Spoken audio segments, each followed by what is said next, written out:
بسم اللہ الرحمن الرحیم۔ السلام علیکم ناظرین۔ پاکستان کی سیاست کے اندر گزشتہ روز جو کچھ دیکھا گیا، ایوان کے اندر تحریک عدم اعتماد کی وہ کارروائی جو کہ تاخیر اور تاخیری حربے جس کے لیے اختیار کیے جاتے رہے، بلاخر وہ مکمل ہوئی اور اس طریقے سے ایوان سے عمران خان اعتماد کا ووٹ حاصل کرنے میں ناکام رہے اور 174 ووٹ ڈالے گئے، جس کے بعد کامیابی کا نوٹیفیکیشن جاری کر دیا گیا۔ تحریک عدم اعتماد جس پیش کی گئی وہ کامیاب ہوئی، اور ساتھ ہی ساتھ اگر ہم آج کی ڈیولپمنٹ دیکھیں تو ایوان کے نئے قائد کے لیے، ایوان کے اندر لیڈر آف دی ہاؤس کے چناؤ کے لیے آج میاں شہباز شریف کے کاغذات نامزدگی وہ مکمل ہوئے، وہ جمع کروائے گئے، ان کو درست قرار دیا گیا، اور اسی کے ساتھ ساتھ پاکستان تحریک انصاف سے شاہ محمود قریشی کے کاغذات نامزدگی جمع ہوئے ہیں، اور اس طریقے سے کل چناؤ ہوگا لیڈر آف دی ہاؤس کے حوالے سے قومی اسمبلی کے اندر۔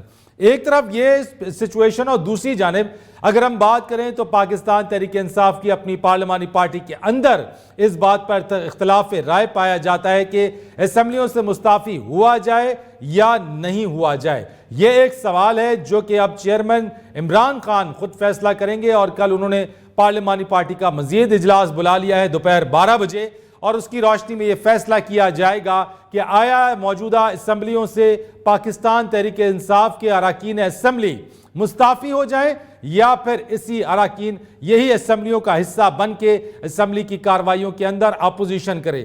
یہ وہ صورتحال ہے۔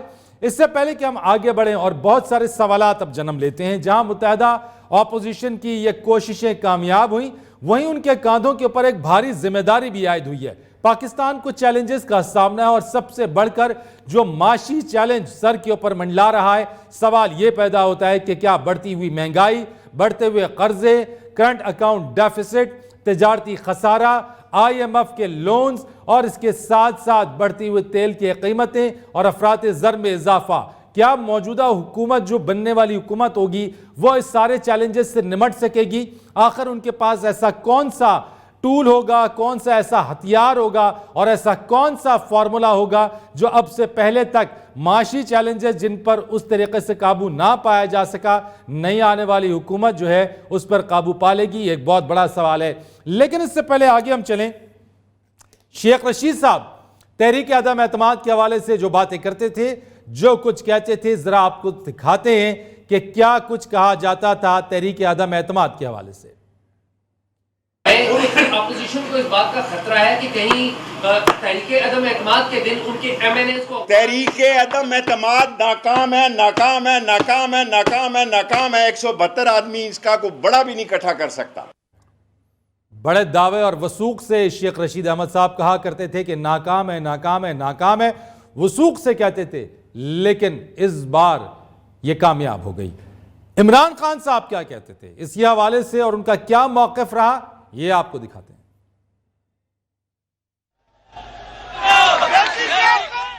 لیکن میں ان سے آخری بات یہ کہہ کے چھوڑتا ہوں کہ یہ جو چوروں کا ٹولہ ہے، یہ ڈاکوؤں کا جو گلدستہ ہے، کیا آپ تیار ہیں جب انشاءاللہ آپ کی عدم اعتماد کی تحریک فیل ہوگی تو آپ تیار ہیں جو میں آپ سے کروں گا؟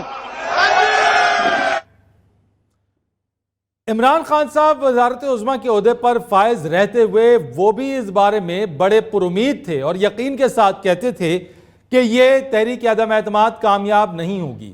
یہی دعویٰ، یہی یقین شیخ رشید احمد صاحب کو بھی تھا۔ اس کے ساتھ ساتھ عمران خان صاحب نے مزید کیا کہا، یہ بھی آپ کو دکھاتے ہیں، کیونکہ جس وقت وہ وزارت عظمیٰ کے عہدے پر فائز تھے، مختلف عوامی اجتماع سے خطاب کر رہے تھے، ان میں وہ کیا کچھ کہتے تھے جب یہ سارا سلسلہ شروع ہوا۔ ایک اور ان کا یہ شارٹ ہے، وہ بھی سنواتے ہیں آپ کو۔ اپنی ٹیم کو بتا رہا تھا کہ انہوں نے وہ کام کیا ہے جو میں اللہ سے دعا مانگ رہا تھا کہ یہ کریں۔ اصل میں سنیں دیکھیں، ایک کہات ہے کہ جب گیدڑ کی موت آتی ہے تو وہ شہر کی طرف بھاگتا ہے۔ تو یہ چوروں کے ٹولے کی جو انشاءاللہ میں اوپر والے کے اوپر اعتماد ہے، ان کی جو سیاسی موت آئی ہے، انہوں نے عدم اعتماد عمران خان کہتے تھے ان کی سیاسی موت ہے جو انہوں نے عدم اعتماد کی تحریک پیش کی ہے. یقین بہت تھا، لیکن اب نہ معلوم کہ جو یہ یقین تھا کیا جو بنیادی حقائق تھے، جو زمینی حقائق تھے، ان سے بھی وزیر اعظم کو کیا آگاہ کیا جاتا تھا، یا پھر ان کے جو مشیران، جو ان کے ترجمان، جو ان کے ارد گرد جو لوگ تھے، جو ان کی کیبنٹ کے لوگ تھے، آیا کہ وہ وزیر اعظم کو کوئی اور ہی سر یا کوئی اور ہی میوزک، کوئی اور ہی موسیقی سناتے رہتے تھے اور یہ کہتے تھے کہ سب اچھا ہے، جبکہ زمینی حقائق کسی اور ہی چیز کی عکاسی کر رہے تھے. ساتھ ہی ساتھ سابق وفاقی وزیر اطلاعات و نشریات فواد چودھری اس بارے میں کیا کہتے تھے، اور وہ یہ کیا ان کا ماننا تھا تحریک عدم اعتماد کے حوالے سے، آپ کو یہ بھی دکھاتے ہیں. اس دن بھی آپ نے دیکھا کہ ان کا یہ تو 3 سال میں تقریباً 13 کوششیں کر چکے ہیں حکومت ہٹانے کی، ان سے حکومت نہیں ہٹی.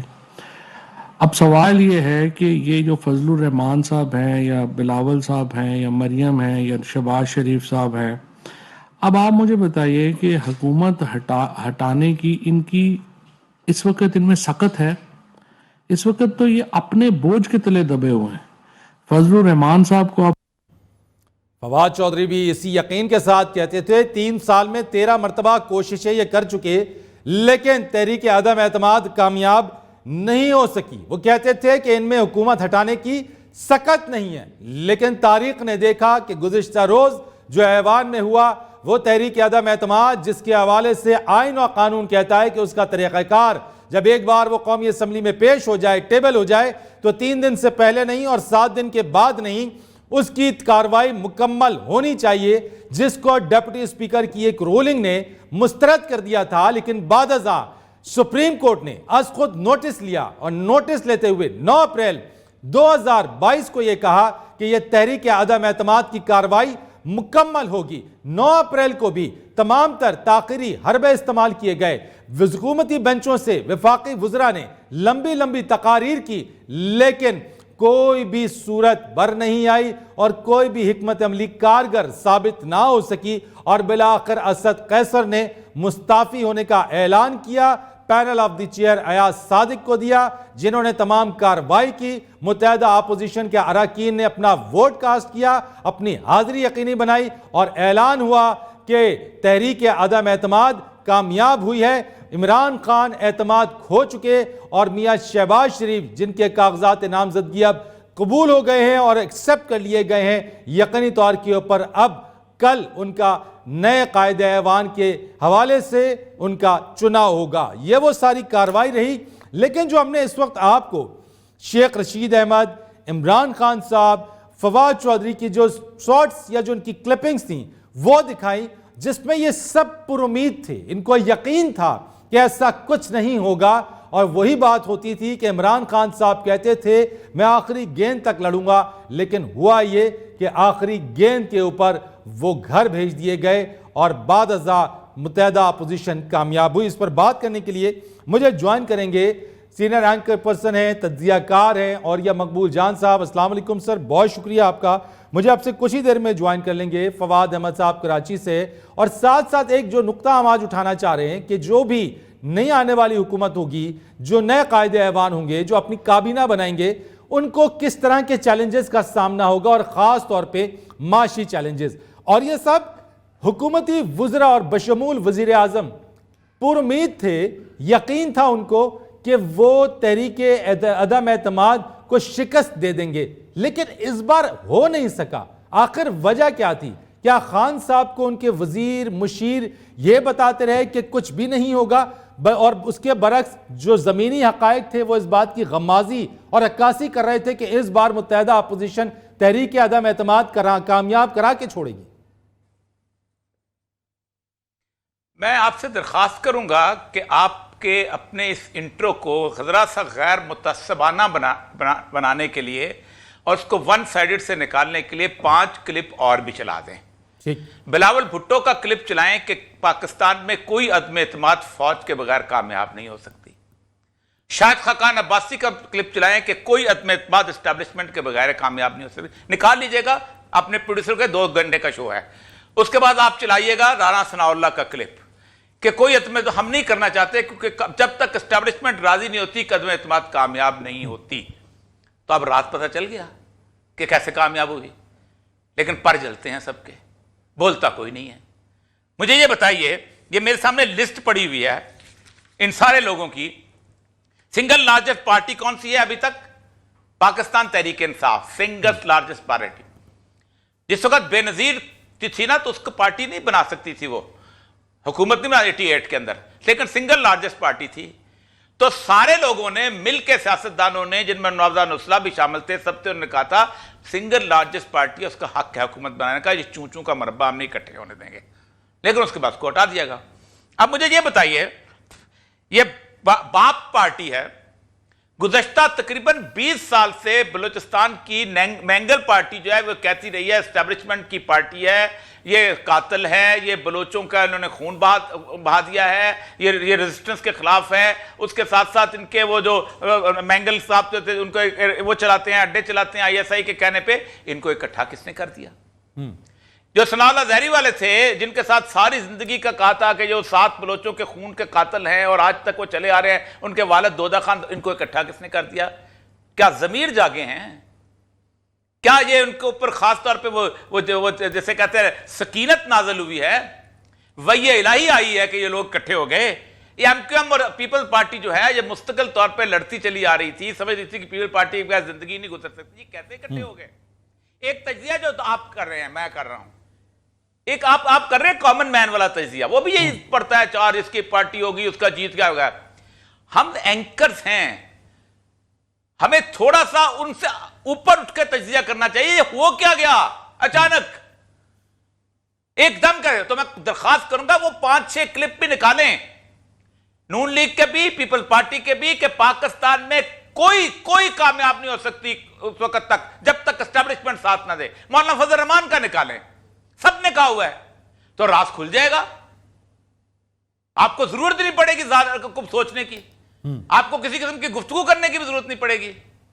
یہی چیز تھی جب جہانگیر خان کا اتحاد چلتا تھا، تو میرے جیسے اینکر جو تھے وہ روز کہتے تھے جہانگیر خان کا طریق پیچھے اسٹیبلشمنٹ لگی ہوئی ہے اور ٹیلی فون کالات۔ مسئلہ سارا یہ تھا کہ اس وقت جب یہ لوگ اکٹھے ہوئے تو ان ساروں نے اپنے موبائل بند کر دیے، بلکہ بحر عرب میں پھینک دیے۔ ان ساروں نے فون کالیں ریسیو کرنی بند کر دی، کہا نہیں ہم تو غیرت مند ہو گئے، ہم نہیں ریسیو کریں گے۔ ان ساروں نے کسی طور پر سوچا ہی نہیں کہ ہم یہ آگے کریں، کہا کمال کی بات ہے، یہ تو اس دفعہ ہم نے جنگ بدر لڑنی ہے، ہم چل پڑے۔ یہ ہے اصل معاملہ۔ نہیں تو اور یہ صاحب میں ایک چیز پوچھنا چاہتا ہوں آپ سے، آپ نے جس جانب اشارہ کیا، جو چیز آپ بتا رہے فرمائیے، یہ مجھے بتائیے گا کہ اس سے پہلے تک تو یہی مولانا فضل الرحمان، یہی بلاول بھٹو زرداری، یہی نون لیگ، وہ تو عمران خان صاحب کو سلیکٹڈ کہتے تھے، اور جو اشارہ وہ سلیکٹڈ کا کرتے تھے وہ آپ بھی جانتے ہیں اور میں بھی جانتا ہوں کہ وہ سلیکٹڈ کیسے تھے، کہاں تھے اور کس جانب ان کا اشارہ تھا۔ تو جن کو وہ اشارہ کرتے تھے اور بار بار جن کو وہ بار بار اشارہ کر کے کہتے تھے کہ جناب آپ کے سلیکٹڈ ہیں یہ، تو پھر آپ یہ کہہ رہے ہیں کہ انہی طرف وہ خود چلے گئے، وہ خود جھکاؤ ان کا اس طرف ہو گیا، ڈائریکشن اس طرف ہو گئی، ایک طرف سے کھلا ہوئی ہے، دوسری طرف سے نکاح ہوا ہے۔ یہ حقیقت ہے اس پاکستان کی، اور یہ بڑی تلخ حقیقت ہے۔ میں آپ کو ایک بات بتاؤں، کیا ضرورت تھی پھر عطا مینگل کے بیٹے اختر مینگل کو پوری زندگی بلوچوں کو کھڑے ہو کے لڑانے کی؟ تو یہ خلا لی کس نے؟ اگر نکاح ہوا تو رشتہ لے کے کون گیا؟ اور یہ بیٹے کو سر ادھر رشتے خفیہ ہوتے ہیں، آپ کیا باتیں کرتے ہیں، مجھے کیوں کہلانا چاہتے ہیں؟ سر وہ کہتے ہیں، وہ کہتے ہیں the mind is right۔ جب نکاح ہوتا ہے تو لڑکا اور لڑکی کہیں سے تو پرپوزل جاتا ہے نا، یا کہ بیچ کا مچولا بھی ہوتا ہے کوئی؟ نہ کوئی نہیں نہ قطن نہیں، یہ کورٹ میرج ہے سر، یہ کورٹ میرج ہے، اور اس دفعہ کورٹ بھی بدل گئی ہے۔ اس دفعہ عمران خان کہتا ہے کورٹ ہی بدل گئی ہے، کورٹ سمندر پار ہو گئی ہے، کورٹ جہاں گرا ہی نہیں گئی۔ اور اب تو رشیا چائنا دنیا کہہ رہی ہے کورٹ بدل گئی ہے۔ پہلے ہوتا تھا یہیں آپس میں لوکل کورٹ میں ڈیسائیڈ ہوتا تھا کس نے آنا ہے، اب تو عدالت بدل گئی ہے بھائی۔ اچھا چلے ایک بریک، اور یہ صاحب ایک بریک لے لیتے ہیں، مجھے بریک کا کہا جا رہا ہے ذرا، چونکہ کمرشل ہے، میں ایک بریک لے لیتا ہوں، بریک کے بعد آ کے پھر ذرا تفصیلی اور گفتگو کرتے ہیں اس پر۔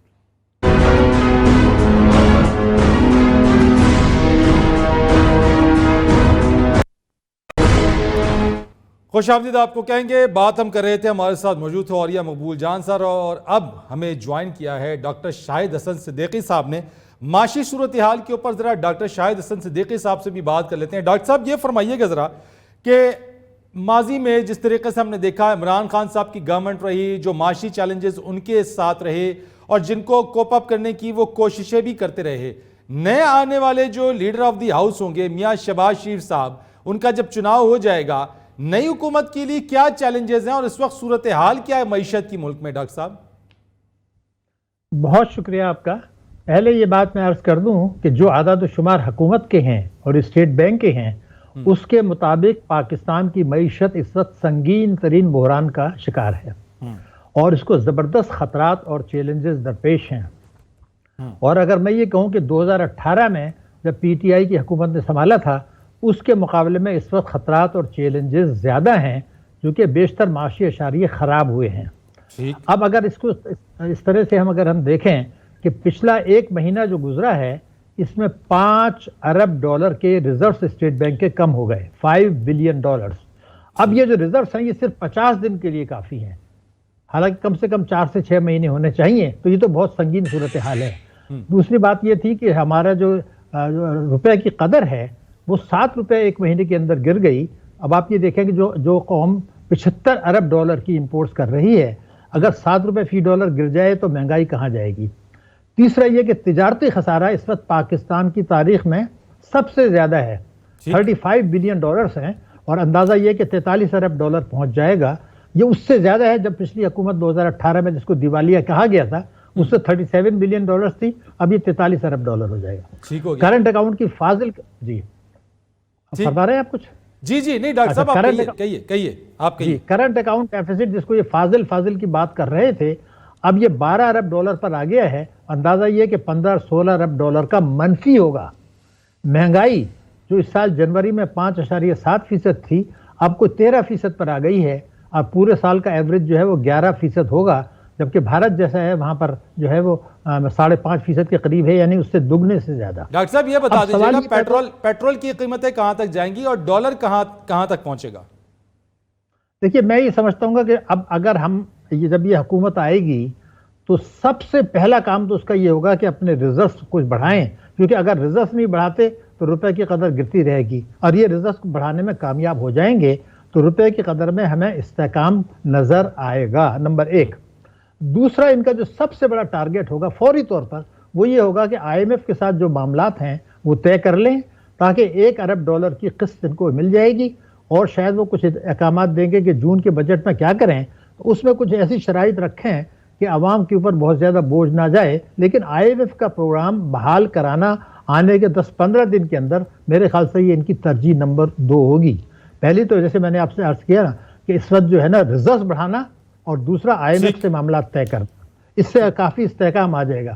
اصل مسئلہ جو آئے گا وہ یہ آئے گا کہ اس وقت ملک میں مہنگائی بہت زیادہ ہے, ملک میں بے روزگاری بہت زیادہ ہے. عوام کو اب اس سے دلچسپی نہیں ہوگی کہ جی آپ نے ریزروز بڑھا لیے کیا کر لیا. وہ تو یہ پوچھنا چاہیں گے کہ پچھلی حکومت نے جو بھی کیا یا نہیں کیا, کیا آپ مہنگائی میں کمی کر سکیں گے, کیا آپ پیٹرولیم اور بجلی کے مصنوعات کم کر سکیں گے. اگر یہ اس کے لیے کوئی ریلیف کا پروگرام نہیں بناتے, جو ان کی تیسری بڑی ترجیح ہونی چاہیے, 2 میں نے آپ کو بتائیں, تیسری ہے اگر اس کے لیے انقلابی اقدامات اٹھا کر اور احساس پروگرام جو ہے اس کو مائکرو فائنانس کے ساتھ لنک کر کے پلمبر, الیکٹریشین, کارپینٹر ان سب کو قرضے دلائیں تاکہ وہ اپنا رزق فراہم کریں, اور بینک یہ کہتے ہیں کہ 20% آپ یہاں اپنا پیسہ لے کر آئیں جو ان کے پاس نہیں ہے. تو اگر ایک آدمی 2 لاکھ روپے قرضہ کا پروجیکٹ ہے تو آپ اس کو 50,000 روپے احساس پروگرام سے دیں اور 1.5 لاکھ کا قرضہ دیں, تو اس کا مطلب یہ کہ 50 ارب روپے جو ہے اس کے مقابلے میں 200 ارب روپے کے لوگوں کو قرضے ملیں گے. یہ بے روزگاری کو کم کرنے کا واحد طریقہ ہے. اگر یہ نہیں کرتے جی یعنی ڈاکٹر صاحب آپ اگر یہ کہہ رہے ہیں کہ اگر نہیں کریں گے تو پھر یہ چیلنجز رہیں گے. فواد صاحب نے ہمیں جوائن کیا ہے. فواد صاحب مجھے بتائیے گا, ڈاکٹر شاہد حسن صدیقی صاحب سے ہم بات کریں, یہ تو ایک بات طے ہو گئی کہ چلے جو چینج آنا تھا, جو طریقہ کار, جو آئینی قانونی تقاضا تھا پورا ہوا. اور اب جو ہے وہ کل میاں شہباز شریف صاحب کے کاغذات نامزدگی وہ داخل ہو گئے ہیں، کل چناؤ ہونے جا رہا ہے، شاہ محمود قریشی صاحب ادھر سے. مجھے بتائیے گا کہ آپ کیا سمجھتے ہیں کہ جہاں ایک طرف متحدہ اپوزیشن تحریک عدم اعتماد کامیاب کرانے میں کامیاب ہوئی ہے، دوسری طرف جو اس کے اوپر چیلنجز ہیں جو شاہد حسن صدیقی صاحب نے بتائے، آپ سمجھتے ہیں کہ نئی آنے والی حکومت ان چیلنجز کا مقابلہ کر سکے گی، روپے پر جو دباؤ ہے وہ کم کر سکے گی، جو آپ کے فورن ریزروز ہیں اس کو فل کر سکے گی، اور سب سے بڑی بات جو مہنگائی جس کے اوپر ٹارگٹ کیا جاتا تھا، عام آدمی کو اس مہنگائی کے گرداب سے نکالنے میں کچھ حد تک کامیاب نظر آتی ہے آپ کو حکومت؟ دیکھیں جی، ابھی تو حکومت بنی نہیں ہے. ظاہر ہے کہ شہباز شریف صاحب کل جو ہے وہ انتخاب ہوگا اور ممکنہ طور پر وہی منتخب ہو جائیں گے، کیونکہ شاہ محمود قریشی صاحب اور ان کی پارٹی کے پاس اس طرح اکثریت نہیں ہے. جو سب سے بڑا مسئلہ ہے اور جو عمران خان صاحب کی رخصتی کی بنیاد بنا، وہی ناقص پالیسیاں تھیں جس کا شاہد حسن صاحب آج سے نہیں گزشتہ 2-3-4 سال سے بار بار بتائیں کون سی چیزیں ہیں. خاص طور پر اسٹیٹ بینک کے حوالے سے ہم نے ہمیشہ دیکھا کہ شاہد صاحب کا ایک خاص نقطہ نظر ہے کہ اسٹیٹ بینک کو ایک محدود پیمانے کے خود مختاری دے سکتے ہیں کہ جہاں پر وہ اپنی پالیسیز انٹرنل پالیسیز بنا سکے اور ایکسٹرنل پالیسیز کے اوپر کسی کا اختیار نہ ہو. لیکن ظاہر ہے کہ ہم نے دیکھا کہ کس طریقے سے آئی ایم ایف کے کہنے کے اوپر عمران خان صاحب اور ان کے حواریوں نے آئی ایم ایف کے حوالے کر دیا اسٹیٹ بینک کو. اس کا نتیجہ ہم نے دیکھا کہ روپیہ بے قابو ہو گیا، اور اس کے علاوہ بھی شرح سود اب آپ دیکھیں کہ وہیں پر جا کر کھڑا ہوا ہے جہاں کورونا سے پہلے تھا، تقریباً 13% کے قریب. تو یہ ساری چیزیں جو ہے وہ معیشت کو تو جہاں پہ نقصان پہنچاتی ہے، ایک عام آدمی کی معیشت کو نقصان زیادہ پہنچاتی ہے. لیکن آپ نہیں سمجھتے کہ یہ چیلنجز بہت بڑے ہیں؟ شاہد صاحب کہتے ہیں کہ جو 2018 میں جب خان صاحب نے حکومت سنبھالی تھی اس کے مقابلے میں ابھی جو چیلنجز ہیں وہ بہت زیادہ ہیں. دیکھیں یہی چیلنجز ہیں اس وقت. اگر دیکھا جائے تو شہباز شریف صاحب یا جو اتحادی ہے اپوزیشن کا اتحاد جو حکومتی اتحاد بن جائے گا، اس کے پاس چیلنج ہی صرف یہ ہے فورن پالیسی، اس کے علاوہ ملک کی سیکیورٹی کی صورتحال یہ کسی نہ کسی طور پر کسی نہ کسی طریقے سے مینج ہو جاتی ہیں. لیکن بہرحال جو سب سے بڑا مسئلہ ہے وہ یہ ہے کہ آئی ایم ایف کا پروگرام ریزیوم کروانا ہے، جس کا انہوں نے کہا تھا کہ نئی حکومت آئے گی تو دیکھیں گے.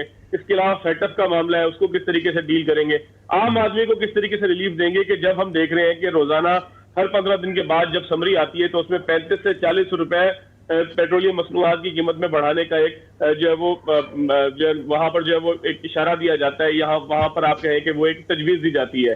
تو ان تمام چیزوں سے شہباز شریف صاحب اور ان کے پوری حکومت کے لیے بھگتنا یقیناً بہت مشکل ہوگا. یہی سب سے بڑا چیلنج ہے.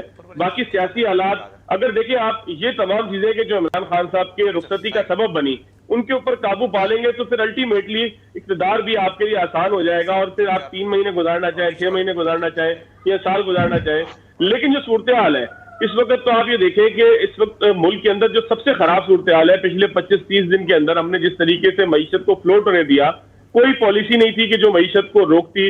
روپیہ جو ہے وہ اس کی قدر میں روز بروز کمی ہوتے جا رہی تھی، کوئی اس کو روکنے والا نہیں تھا. اسٹاک مارکیٹ چل کے نہیں دے رہی تھی. اسٹیٹ بینک نے جو ہے وہ موقع جان کے شرح سود میں دھماکے دار اضافہ کر دیا.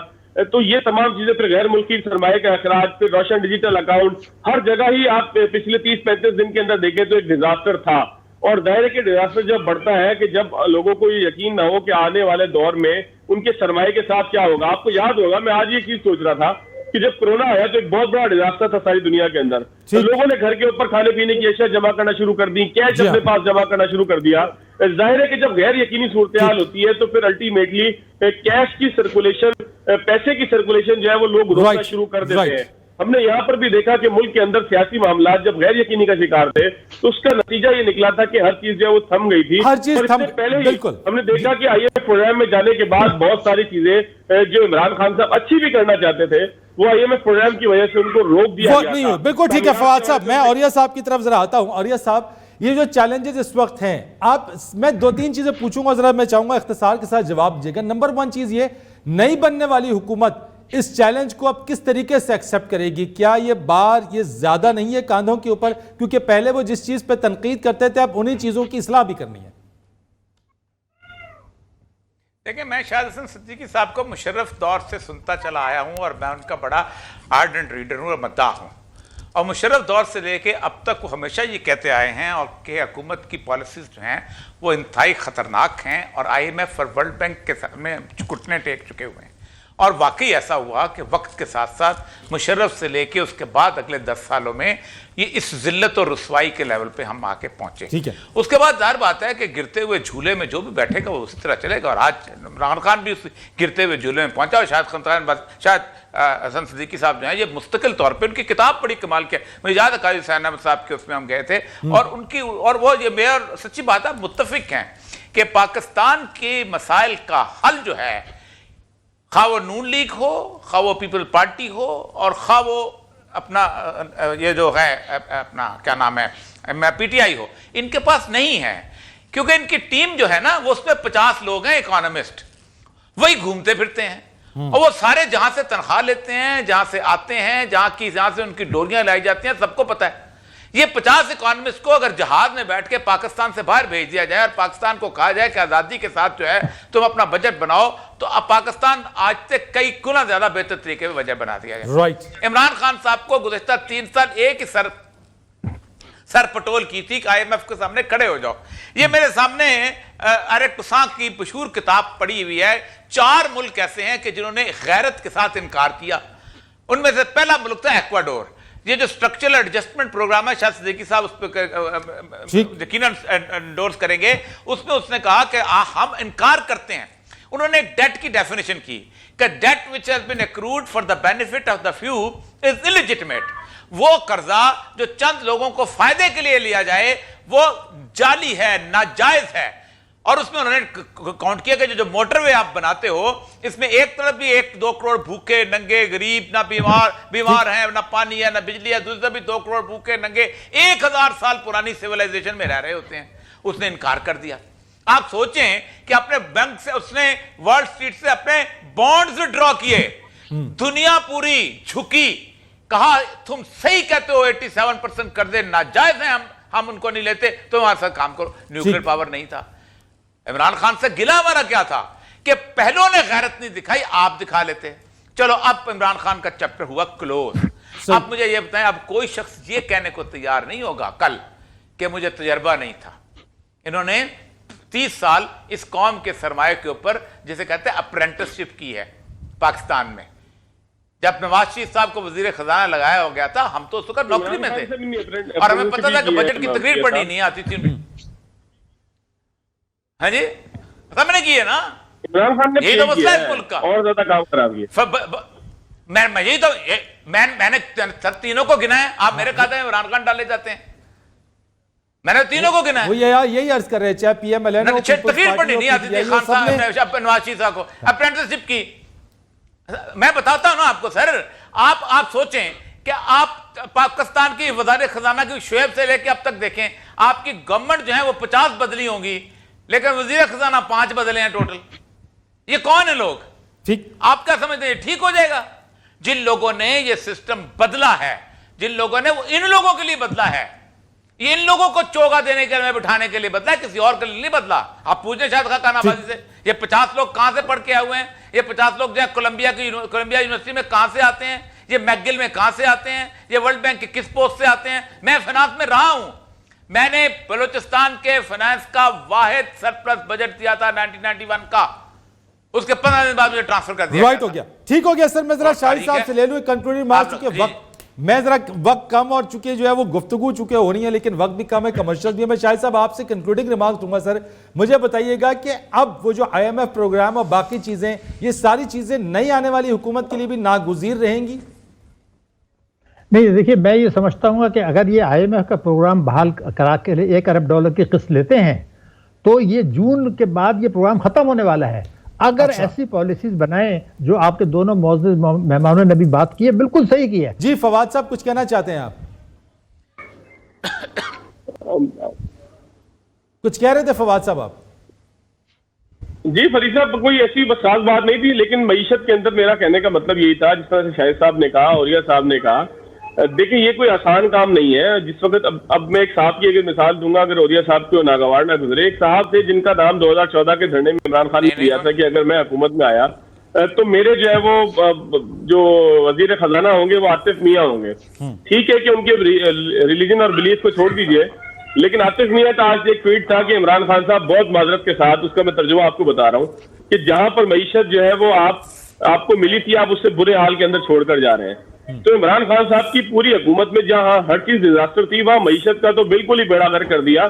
اور میں سمجھتا ہوں کہ اگر عمران خان صاحب کے جانے کا کوئی واحد سبب آپ مجھ سے پوچھیں تو وہ بد انتظامی اور باقی تمام معاملات کو لیکن اس کے ساتھ ساتھ ٹھیک ہے فواد صاحب، I have to close the discussion for this hour. اور جو بات آپ نے کہی ہے بالکل اس کے اندر ہے، لیکن اس کے ساتھ ساتھ یہ بھی ہے، شاہد حسن صدیقی صاحب نے کہا ہے کہ جون کے بعد یہ پروگرام ختم ہو رہا ہے، اور اگر جو نہیں آنے والی حکومت ہے اگر وہ تدبر کے ساتھ، حکمت عملی کے ساتھ اگر اس IMF پروگرام سے ایگزٹ کر جاتی ہے اگر، تو یقینی طور کے اوپر جو ہے وہ پھر اس ساری صورتحال پہ قابو پایا جا سکتا ہے، ورنہ سچویشن ملٹیپلائی ہوتی رہے گی. اور یہ صاحب آپ کا میں شکریہ ادا کروں گا. شاہد حسن صدیقی صاحب سر تھینک یو سو مچ. فواد صاحب آپ کا بہت شکریہ.